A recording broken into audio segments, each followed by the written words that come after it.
Where were you born at? Brooklyn, Brooklyn, New York. Yes, sir. Brooklyn, NY. Yeah, I think at the time it was called Rhode Island Hospital in Brooklyn. But I was born in Brooklyn, man. But I Wow. was raised on the West Side. So though I got roots in Brooklyn, I'm a West Side white. I throw the W up all day, man. That's We're where I gonna get to come that. We're gonna get to that. We're gonna walk this dog slowly. We ain't gonna rush nothing. We're gonna walk this dog slowly. So, how old was you when you made the move from Brooklyn to California? from. Oh man, I was a toddler. It was a I was a toddler. toddler. Yeah, it was in the '60s, and it was around when you had a lot of that civil unrest popping off. So my mom was a young mother. She was a teenage mother back in the day. I was the second. She was just around 21 at the time. So she had my brother when she was 16. But she had an older sister who married an engineer, a black engineer. Imagine this, man, a black Those, engineer back then, those, right? those days, yes. Yeah. So was able to leverage that, and we made it out here to Riverside, California, my man. Okay. Riverside, California. The IE's been home ever since. Wow. Okay, so growing up in Riverside, right? At some point, you notice yourself being taller than the average kid your age. What point was that? I'm one of the. I'm fortunate that I'm Mhm. one of those that's always been tall and stayed tall, Okay.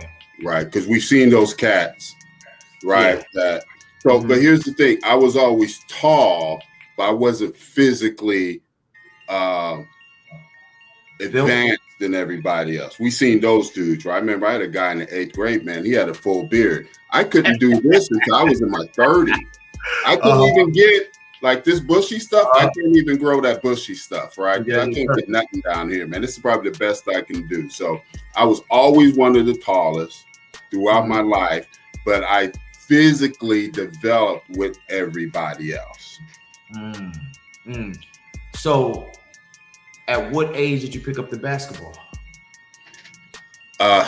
Man, and this is why I do what I do because we know the value of the community servant, man. I didn't pick up the basketball really until I might have been playing on the playground at the elementary school, and a kid's dad was putting a team together.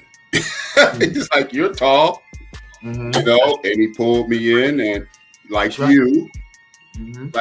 he covered the cost, right? Hmm. Single mom, a lot, he covered the cost. He nurtured us. He took care of us, man. And we had a little traveling team. I believe I was third or fourth grade. That was my first experience. And I tell you, many of us from that team went on to play college ball. Wow. Yeah. So now we're going from third grade. Let's get to high school. Before we get to the basketball stuff, what kind of student was you? Um, I was unfocused. I was an unfocused student until I started getting letters for hoop. Mm. My last year in school, I started to tap into my intellectual abilities. So I would say more of that, as I realized, was just insecurity. Hmm. Right, I was insecure in the classroom. Hmm. Um, but when I started to get letters, and then there was a counselor. Again, man, I lived a very grace life because the right people have showed up at the right time. Right, I'm first generation college. So Hmm. we had this counselor, Miss Overton. She pulled me into her office one day. She knew I was a hooper, and from that, maybe I was a junior. She made sure I took the pre SAT, I took the SAT. She made sure I had all of my classes because she knew I had the ability because of that little orange ball to go Hmm. to the next level. I really didn't know it at that time, and I didn't know how to do it, right? But through God's grace, someone got inserted in my life and helped me navigate through that part. But I'll share this last thing about the academics. My senior year, we had a biology project. We had a biology project, and I ended up getting a double A. He gave me 2 A pluses and said for this specific project that he gave out every year for who knows how many years, I did the very best. I did the best he ever had. And that surprised me because I wasn't expecting that. Again, I was just coming out of, getting some academic confidence because I was insecure as a student. So on a basketball side, going in as a freshman, how tall was you? So I think the way it ran is by the time I left junior high, I believe I was 5'11". I think when I entered my freshman year in high school, I was 6'1". And then I believe by the time I was the end of my junior year, I was at the height I've been listed at 6'6". Okay. So now, what did your high school stats look like? Let's say the first 2 years. So, again, wisdom. We moved when I was going into junior high. And one of the motivations behind that was the school I went to high school to ended up playing in the state tournament my senior year. They won the CIF, they won our conference, etc. But there were some athletes and families that had more status. And one of the guys, we played the same position. We ended up being rivals throughout our high school. We even played against each other in college. But she moved us to another place where I would have more opportunity. So my freshman year, I could have played varsity, but the coach was smart enough to have me play JV. Okay. So as a freshman, I was MVP of the JV team. Okay. I don't know what my numbers was, but it was good enough to get that trophy. And then my sophomore year, my takeaway from my sophomore year is at the beginning of the season, I wasn't starting. We had a senior that was starting, Doug Tyler, loved it, brother. He lived right around the corner from me. He was starting at that time, but the time we got to our big holiday tournament, I had earned the starting position. And I don't know what my numbers were at that time. I was probably, if I was 9-9 or somewhere around there, it's probably be accurate at that time as a sophomore. So the sophomore season, you moved up to varsity. Is what my ninth grade, I played JV. I was MVP of that team. My sophomore year, I played varsity. And then by the time we got to Christmas, I was starting on the varsity as a sophomore. So you enter your junior season. Yeah. So when I went to my junior season, I was starting. Now, keep in mind, man, particularly in Riverside, I tell people this. When I was in high school, almost every game, there was 3 to 4 D1 athletes on the court. Maybe not just basketball. They may win D1 in football or baseball, or maybe they went JUCO, then D1, but every night, there were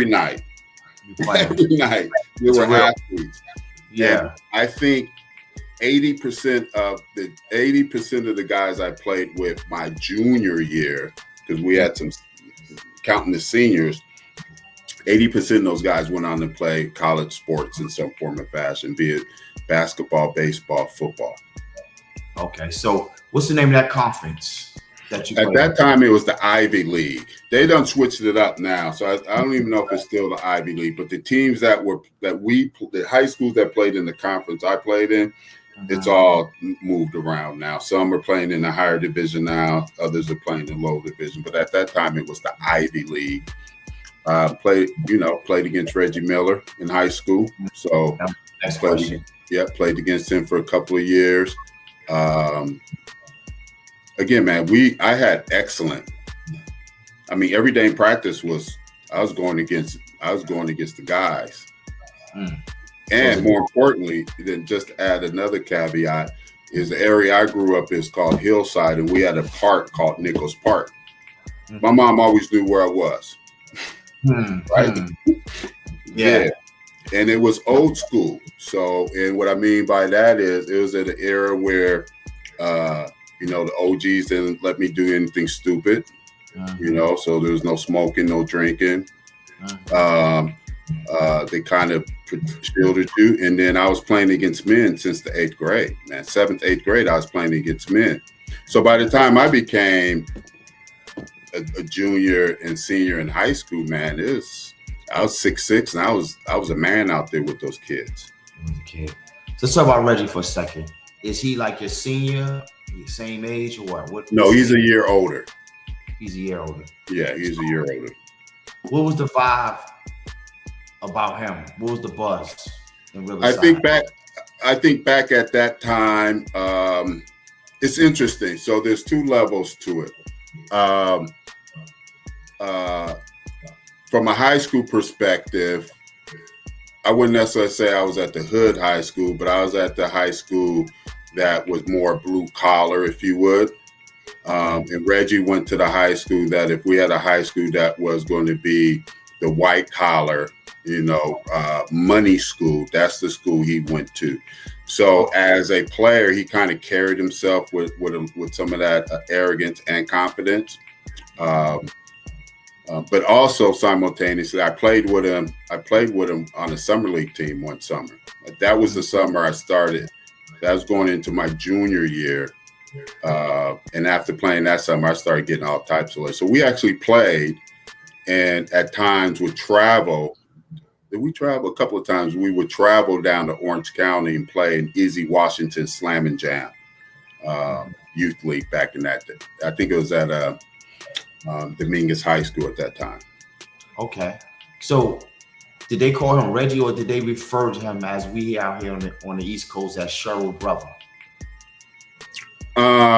We referred to him as Reggie. That whole Cheryl Brother thing was always a peripheral thing to me personally. And I think just in general, those of us that had, knew him at some level and hooped against him, it was Reggie and it was Cheryl. And me personally, I never got it twisted or anything like that. So it was Reggie and Cheryl. And Cheryl had her own vibe. I know Cheryl. Cheryl, we see each other out in public from time to time over the years. It's all respect and love. But, Cheryl's hands down is the best female basketball player that has played. The issue with Cheryl is she blew her knee out before the WNBA pop. People forget that. She blew her knee out and came back. And the medicine wasn't the same then that it is today. Right. And there's some good reels out there on social media with Cheryl talking about Cynthia Cooper, because they played together at SC, and Cynthia Cooper talking about Cheryl and the dynamic of those two going at it, right? Yeah. Okay. So let's talk about offers. When did you get your first offer? That's a good question, man. I believe my first offers start rolling in when I was a junior. After my freshman year, the summer program, after my sophomore to junior year, I believe that was sophomore to junior, U.S. development. So they used to have U.S. development, used to have a summer league program. Played in that. Started to get some interest, but it really started happening my junior year. Letters started to come, and it because I played with a guy named Ricky Collier who ended up going to UNLV. And this goes back to one of my other principles for players and families. I think it's better to come off the bench with an established program, track record program, be the 6th, 7th guy, right?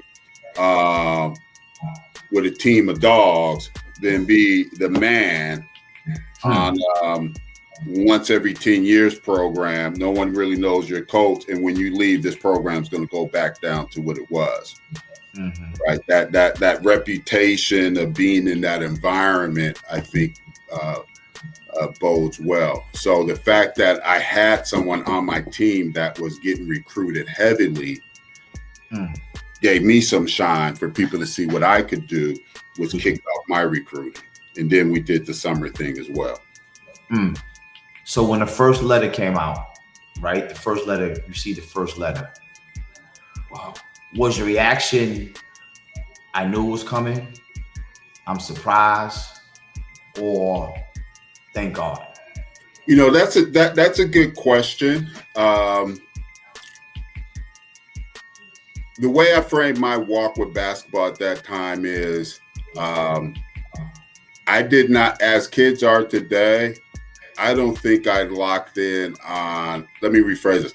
I never had pro basketball on my to-do list. And college basketball kind of emerged out of me doing something I enjoyed doing, getting good at it. And we always enjoy to do things we get good at. And then that talent getting recognized. And then people saying, hey, do you know this could happen for you? Right? Because I'm first generation. I don't know anyone up until that time. I didn't know anyone that went to college. We didn't have any college hoopers from my neighborhood that was coming back. Right. So all of this was new. So it was more of an emerging educational process for me, as opposed to I'm Dior's age or younger, and I got a list. I'm going to college for who? These are my 5 schools, and every day I'm working on my game because I'm pursuing this goal. No, man, I was living life, staying out of trouble. I enjoyed hooping. You know, I think we resonate to those things that we find that we're good at and we enjoy, and that's what it was. So when I got my first letter, it was more like, oh wow, okay. So ultimately, how many letters did you think you received? I had ended up with at least 2 shoe boxes. 2 shoe right? boxes. Yeah, I was. So, do you remember the old Street and Smith? Okay, so I remember going to my senior year. I was listed in there. I wasn't like first, second team, but you know, if that's the version of the ESPN 100, right? I definitely was in the Street and Smith 100 for California or West Coast or something like that, right? Okay. So there, it's on and popping. So now you chose Loyola Marymount. Yeah. So was it that pick, right? Was it solely because it was California based? It was solely because it was in LA. As a young guy, right? So again, I don't have a game plan, right? So as a young guy, I have a stepsister, my stepsister Lynn, cute light-skinned girl. She lived in LA. Lived in one of the projects of LA. She would come out here and she's giving me that LA game. So I'm this, and she's about 5 years older than me. So, you know, she got my head like, wow, LA, I gotta get to LA. Wow. And I would visit it a few times because you're up in Connecticut. So New York is that big popping city that's adjacent, right? It's like if I'm gonna go do something, right? So so I ended up having by the time I was, you know, junior senior, it's like, I'm going to go to school in LA and I'm going to come back to Riverside in the Beamer. That was going to be my flex, right? So I got recruited heavily by 4 Pac-10 teams. There's a Pac-10 back then, both the Washingtons and both the Oregon schools, right? So I took 2 trips up to the Pacific Northwest. That was a no-go because the classrooms was as big as a football stadium. Again, I'm still dealing with academic insecurity at this time. The weather is like clouds and rain half the year. Man, I'm in SoCal. Yeah, I grew up in Southern California. I'm a spring summer dude, right? I grew up running around in wife beaters. Yeah. right? We didn't wear shirts if we didn't have to. So I wasn't. So that was a no-go. I leaned into Cal State Fullerton because my brother from another mother, his brother was an assistant coach and was recruiting me to go to Cal State Fullerton. Okay. At that time, NBA ref Leon Woods was the point guard there, leading the nation in assists. And then they had this guy named Tony Neal, kind of like a smaller version of what's that dude's name? He played for the Clippers. Anthony Cage, I think. Michael Cage. I don't know if you remember that. Real broad shoulders, like rebound, right? And that was my MO. Rebound, yeah, okay, yeah. So that was my MO. So I was supposed to come in and replace Tony Neal at Fullerton. I get a call from the head coach, George McCorum, at that time, let me know that they decided to go another direction. And I knew the player that they told me committed. I didn't think that was going to happen. So when he did that, that took me back off the plate and I was open. And then at the last minute, I mean, life, man, sometimes we just have to flow with life. At the last minute, Loyola Marymount entered the recruiting scene. And I'm going to say something to you that's going to throw you for a curveball, right? So LMU entered the recruiting scene, and it was late in the game. I said, hey, look, I didn't know much about them, but I knew they was in LA. I said, hey, look, I just want my number. Give me number 5. I'll come play for you. Right? Because I knew it was a good education.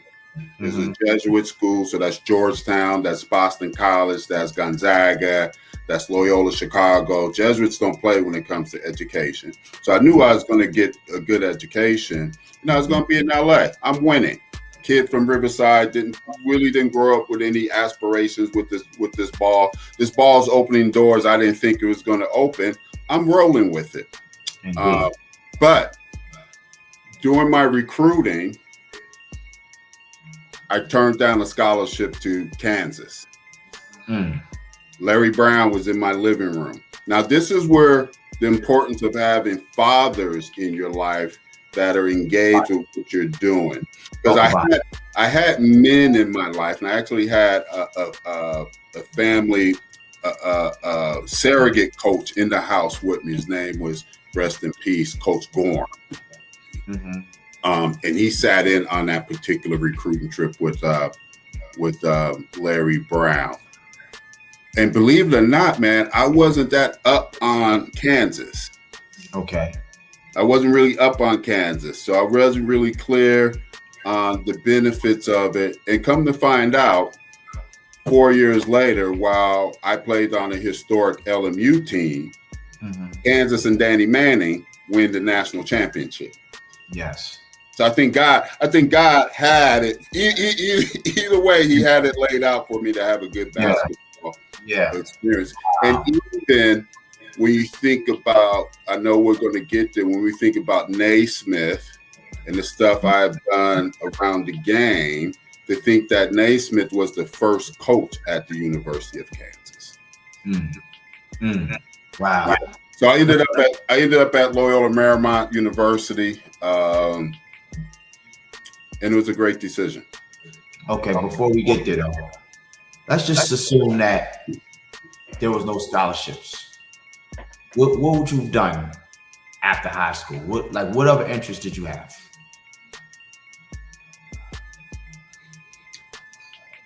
I probably would have did the military reluctantly. I would have reluctantly did the military. That's the first thing that comes to mind. Yeah, I reluctantly probably would have did the military. And then the whole question is, what branch would I have went into at that point? Understood. It's okay. Let's get to college. When you get on the campus for the first time, what were your thoughts? Man, that campus, bruh, beautiful. I mean, just first being in LA. So Loyola Marymount University is located in Westchester, California. So Westchester sits adjacent to LAX, right? So we're less than 5 minutes from the airport south. Okay. LAX sits on the coast. So I could, and I eventually started doing this, could ride my bike to the beach.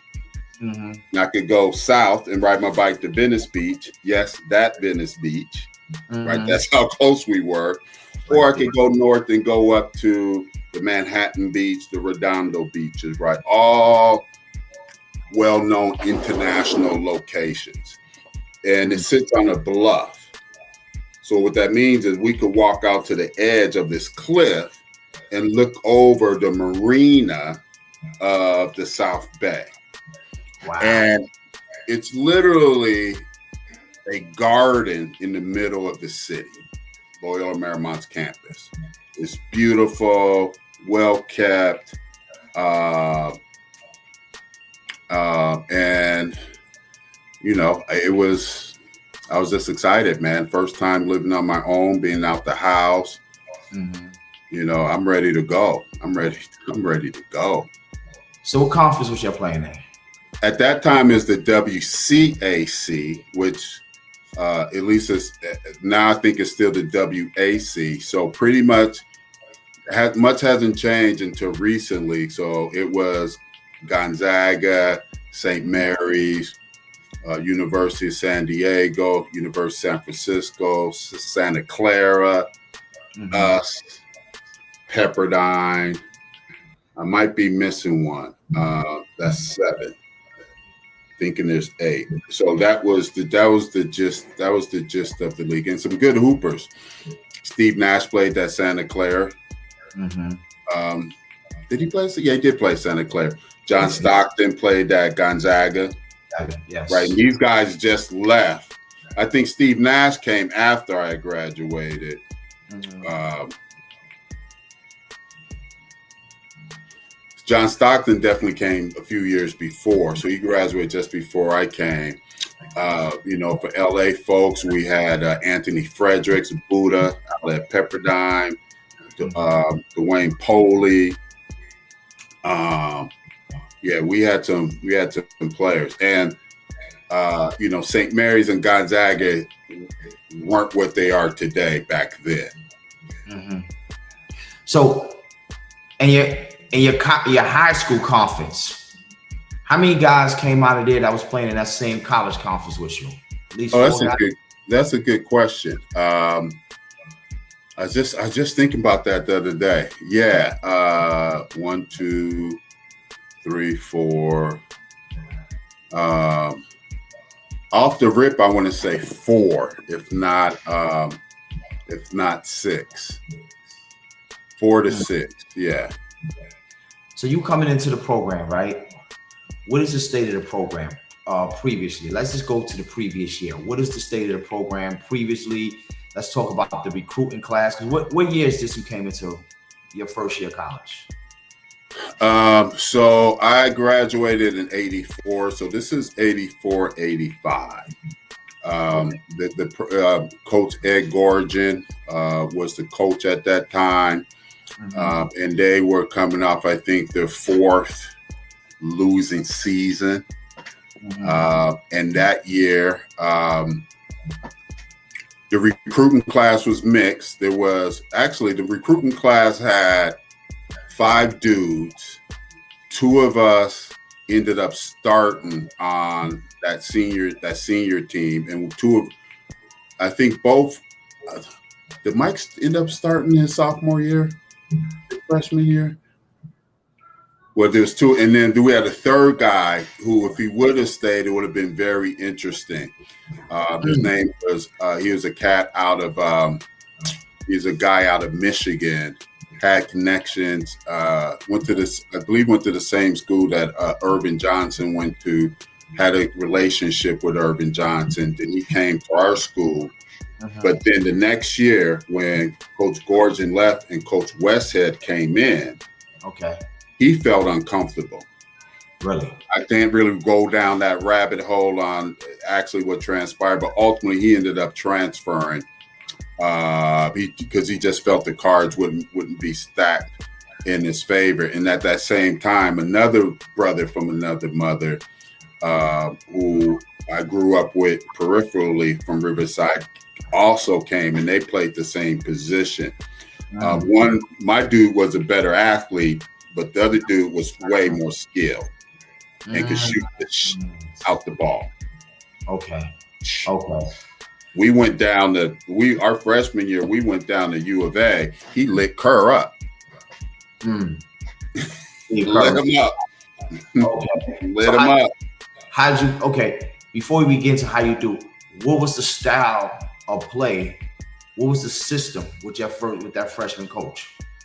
Give the ball to our guard and let him do whatever he wants. Really? Pretty much. And what kind of pace, space? It wasn't fast at all. It was your traditional. I looked at we were ranked in the bottom 10% in offense in the country.